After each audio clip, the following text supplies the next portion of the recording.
نحمده ونصلي على رسوله الكريم فاعوذ بالله من الشیطان الرجیم بسم اللہ الرحمن الرحیم۔ سامعات السلام علیکم ورحمۃ اللہ وبرکاتہ۔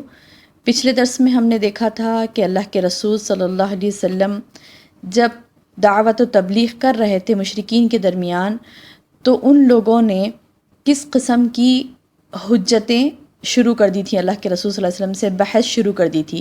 تو ان تمام بحث اور حجتوں کے جواب میں اللہ پاک نے کیا فرمایا اور کیسے کیسے دلائل کے ساتھ اللہ تعالیٰ نے مشرکین کو بات سمجھائی، پچھلے درس میں ہم نے دیکھا تھا۔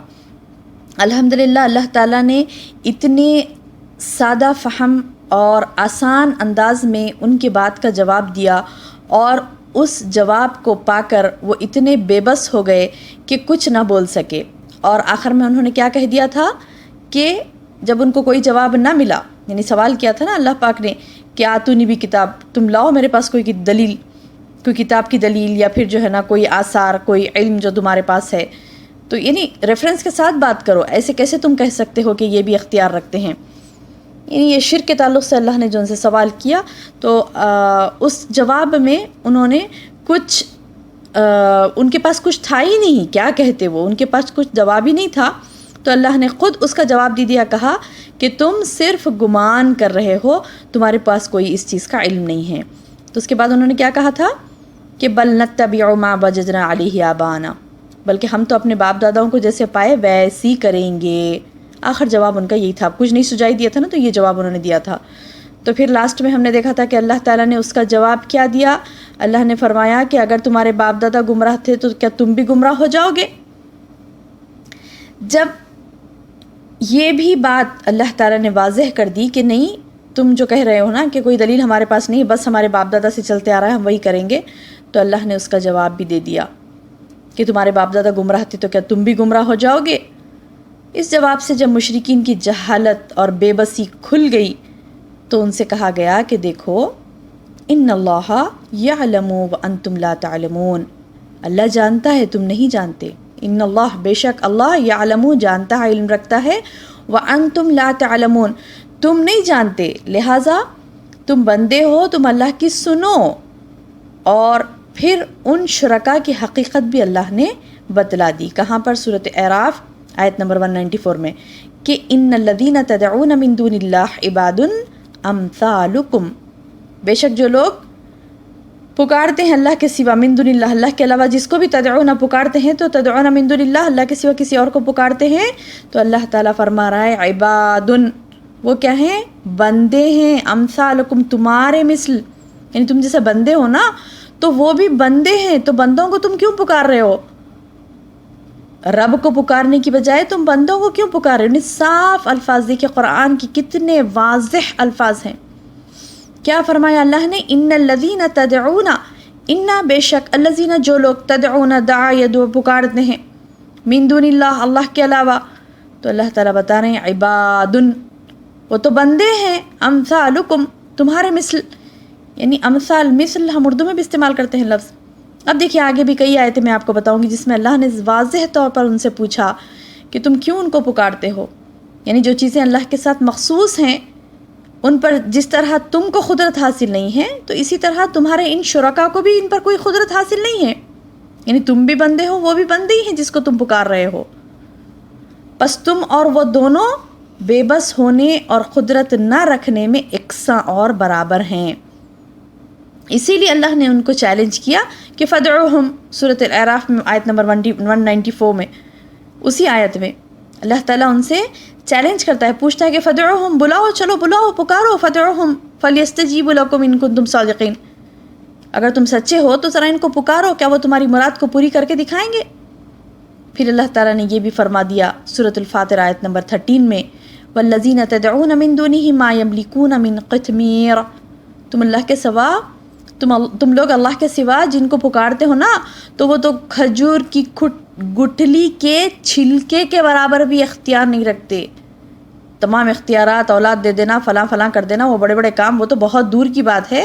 اللہ تعالیٰ فرمانے ہیں والذین تدعون من دونہ، جو اللہ کے علاوہ کسی اور کو پکارتا ہے، تو ما یملکون، وہ کچھ بھی اختیار نہیں لگا، من قطمیر، کتنا اختیار؟ حتیٰ کہ کھجور کے گٹلی کے چھلکے کے برابر، یعنی کھجور کے گٹلی کی بھی مثال نہیں دی اللہ تعالیٰ نے، کس کی مثال دی؟ کھجور کے گٹلی کا چھلکا جو اوپر ایک دم باریک سی پرت ہوتی ہے، تو اللہ پاک نے اس کی مثال دے کے کہا کہ اتنا بھی وہ اختیار نہیں رکھتے، پھر تم کیوں پکارتے ہو؟ اور ایک جگہ سورہ فاطر میں ہی آیت نمبر 14 میں اللہ تعالیٰ فرماتا ہے، یہ 13 ہے، آگے فرماتے ہیں اللہ تعالیٰ، اس کا آیت کا ترجمہ کیا ہے؟ اور اگر تم انہیں پکارو تو وہ تمہاری پکار نہ سنیں گے، اور اگر بالفرض سن بھی لیں گے تو جواب نہ دے سکیں گے، مستجاب لکم، کوئی جواب تم کو نہیں دے سکیں گے۔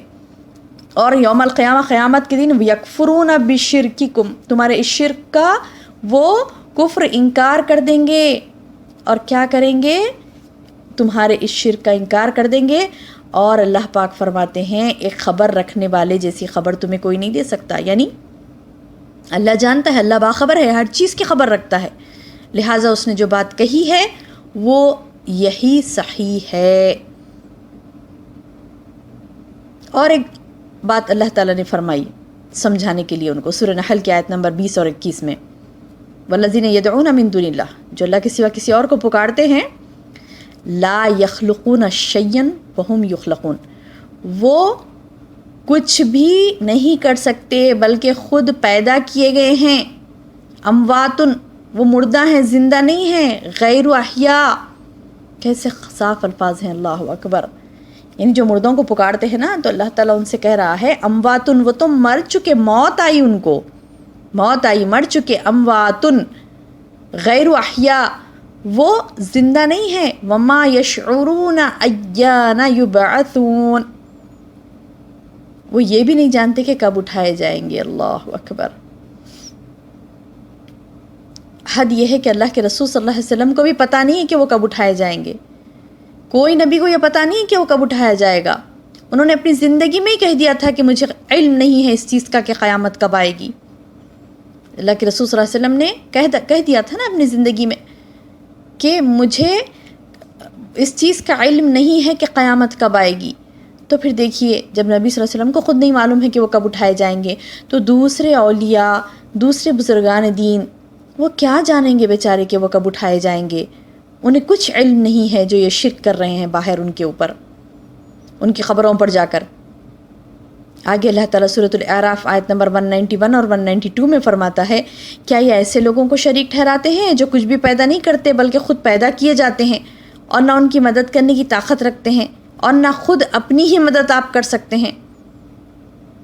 سورہ اعراف کی دیکھیں آیت نمبر 191 اور 192 کا ترجمہ ہے یہ۔ پھر اور ایک جگہ اللہ تعالیٰ فرماتا ہے سورۃ الفرقان آیت نمبر 3 میں، اور ان لوگوں نے، اس کا آیت کا ترجمہ ہے، اور ان لوگوں نے اللہ کے ماں سوا ایسے لوگوں کو معبود بنا رکھا ہے جو کوئی چیز پیدا نہیں کرتے بلکہ خود پیدا کیے گئے ہیں، اور جو اپنے لیے بھی نفع اور نقصان کے مالک نہیں ہیں، لا یملکون لانفسہم ضرا ولا نفع، لا یملکون، وہ مالک نہیں ہیں، لانفسہم، اپنے نفسوں کے لیے وہ مالک نہیں ہے، کس چیز کے؟ ضرا ولا نفع، ضرا ولا نفع، نفع اور نقصان کے، ولا یملکون، اور وہ املاک یعنی اختیار نہیں رکھتے کس چیز پر؟ موتن ولا حیاتن، نہ اپنی موت پر ان کو اختیار ہے، نہ اپنی حیات پر ان کو اختیار، ولا نشورا، اور مرنے کے بعد زندہ کیے جانے کا اختیار بھی وہ نہیں رکھتے، کسی چیز کا ان کو اختیار نہیں ہے۔ اللہ اکبر، کیسے کیسے انداز سے سمجھایا اللہ نے۔ پھر جب اللہ نے ان شرکاء کی بے بسی، لاچاری بیان کر ڈالی اور بتلا دیا کہ مشرکین کی وہ کسی بھی گمان کردہ چیز پر قدرت نہیں رکھتے، تو اس کا نتیجہ بھی بتلایا کہ ان کو اپنی ضرورت کے لیے پکارنا اور ان لوگوں سے، یعنی ان شریکوں کو پکارنا اور لوگوں سے کوئی امید رکھنا بالکل باطل اور فضول ہے، اس کا قطعاً کوئی فائدہ نہیں ہے۔ پھر اللہ نے اور ایک دلچسپ مثال بیان کی، کہاں ہے وہ مثال؟ سورۃ الرعد آیت نمبر 14 میں، ترجمہ کیا ہے؟ اور یہ لوگ اللہ کے سوا جن کو پکارتے ہیں وہ ان کی پکار کا قطعاً کوئی جواب نہیں دے سکتے، مگر جیسے کوئی شخص پانی کی طرف دونوں ہتھیلیاں پھیلا دے کہ وہ پانی اس کے منہ میں آ جائے، حالانکہ وہ منہ میں نہیں آ سکتا۔ بس اسی طرح ان کافروں کی پکار سوائے بھٹکنے کے اور کچھ نہیں ہے۔ اللہ اکبر، کیسی صاف مثال دے کر اللہ تعالیٰ نے سمجھایا. دیکھیے کہ وہ لوگ اپنے ہتھیلیاں پھیلا کر یہ سمجھ رہے ہیں کہ وہ پانی ان کے منہ میں آ جائے گا، تو نعوذ باللہ ایسا نہیں ہوتا، بلکہ ان کا یہ محض گمان ہے. سورہ رعد کی آیت نمبر 14 دیکھیے آپ. بہرحال یہ بات بیان کر کے مشرکین سے ذرا سوچنے کے لیے کہا گیا. نبی صلی اللہ علیہ وسلم جب بھی تبلیغ کر رہے تھے تو اللہ پاک نے آیتیں نازل کی اور کہا کہ یہ باتیں ان کو بتاؤ، یہ باتیں ان سے پوچھو، یہ شرک یہ کیوں کر رہے ہیں. یہ تمام باتیں جو میں آپ کو بتا رہی ہوں وہ تمام باتیں اللہ کے رسول صلی اللہ علیہ وسلم پر نازل ہوئی، اور اللہ کے رسول صلی اللہ علیہ وسلم نے اس دور میں مکے کے کفار اور مشرکین کو یہ باتوں سے ایکسپلین کیا تھا، یہ باتیں ان کو سمجھائی تھی جو اللہ پاک کی باتیں ہیں، جو میں نے آپ کو مختلف صورتوں سے کوٹیشن دی ہے. سورۃ النحل، سورۃ الاعراف، سورۃ الرعد، سورۃ الفرقان، سورۃ فاطر، کئی سوروں کی میں نے آپ کو اگزامپل دیا. تو یہ تمام صورتوں میں جو باتیں بتائی گئیں، بیان کی گئیں، تو یہ تمام باتیں اللہ کے رسول صلی اللہ علیہ وسلم اس دور میں کفار و مشرکین کو یہ باتوں کے ذریعے سے اللہ کی طرف بلاتے تھے، ایک اللہ کی طرف، اور کہتے تھے کہ تم اللہ کو جو خالق ہے، قادر ہے، جو مختار کل ہے، اتنی بڑی ذات، اور تم اس میں اپنے ان شرکا کو جو مخلوق ہیں، بے بس ہیں، یکساں اور برابر کر دیا. یہ سوال کیا اللہ کے رسول صلی اللہ علیہ وسلم نے ان سے، مشرکین سے، کہ تم نے اللہ کو جو اتنا بڑا خالق، مدبر ہے، قادر ہے، قدرت رکھتا ہے ہر چیز پر، مالک ہے، ہر وہ صفات بہترین اسی کے لیے ہیں، پھر تمہیں کیا ہو گیا ہے کہ تم ایک ادنا مخلوق نا جس کو بھی تم پکارتے ہو، وہ مخلوق کو اور ایک خالق کو تم ایک جگہ کر دیے. آخر یہ کیا بات ہوئی کہ تم تو اللہ کو بھی پوچھتے ہو اور ان شرکا کو بھی پوچھتے ہو، اللہ کو بھی پکارتے ہو، ان کو بھی پکارتے ہو. آخر عبادت اور پکار کے معاملے میں تم نے دونوں کو برابر کیسے کر دیا؟ سورۃ النحل میں آیت نمبر 17 میں اللہ تعالیٰ فرماتا ہے، افمن یخلق کمن لا یخلق افلا تذکرون، کیا جو پیدا کرتا ہے وہ پیدا نہ کرنے والے کی طرح ہے، تم لوگ سمجھتے نہیں ہو؟ افلا تذکرون. یعنی اللہ پاک نے بھی ان سے سوال کیا. جب یہ سوال ان کے سامنے رکھا گیا تو وہ بالکل ششدر رہ گئے، یعنی حیران رہ گئے، اب کوئی جواب ان کو نہ بن پایا.